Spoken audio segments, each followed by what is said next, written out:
the anti-discrimination, I think many employers who are dealing with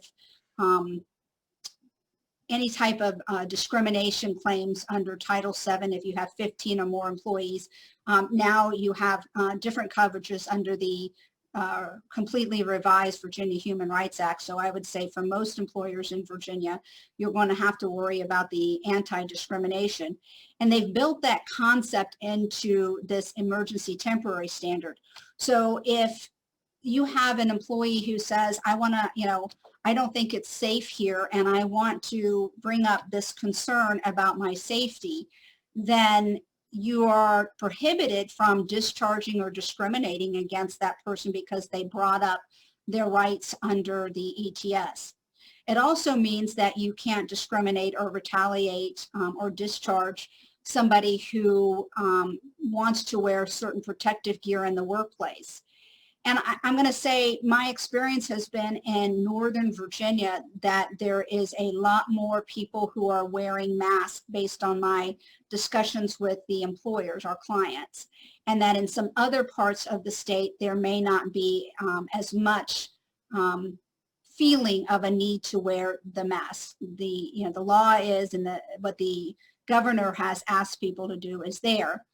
But right now in the country, as we can see with our election, there's a lot of different views. You have some people who believe that the COVID's not as bad and they don't want to wear a mask. And then you have others who find it's morally reprehensible that you interact with anybody, everybody should stay home. So recognizing that this is where we are now as a society, and certainly in Virginia and probably in the entire country, is you have that wide variety of views, and that those views are brought into the workplace that can create a challenge.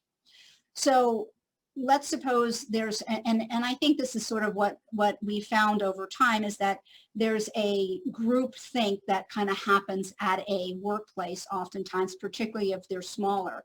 And if there's a view that, we shouldn't be wearing masks, there's almost a reluctance of some employees to come to work and wear a mask or wear something that's more protective, or to express concern about it. And so what this regulation says is you can't discriminate.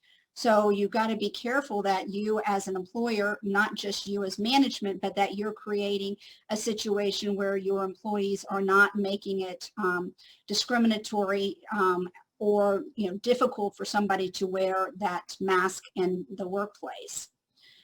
I will tell you some examples of some situations that we've had from some clients. I've had a client that had an employee who there was some doubt whether she really had exposure to COVID.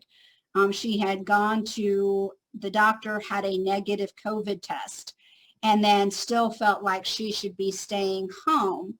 And then in all of her communications to her employer were constantly, the ray line was my rights under ETS, or my rights under CDC, or my rights, are being violated.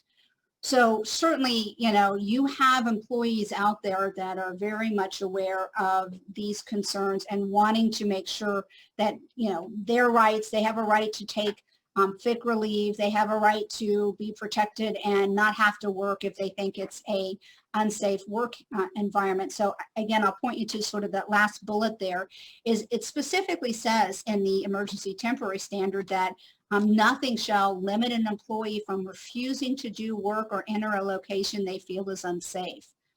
I have not had too many scenarios where that's happened, but I will say that if you are representing a school district now with the teachers, or if you're a private school, that you're going to have some of that, and there's some potential issues of if an employee says, I don't feel safe coming to work.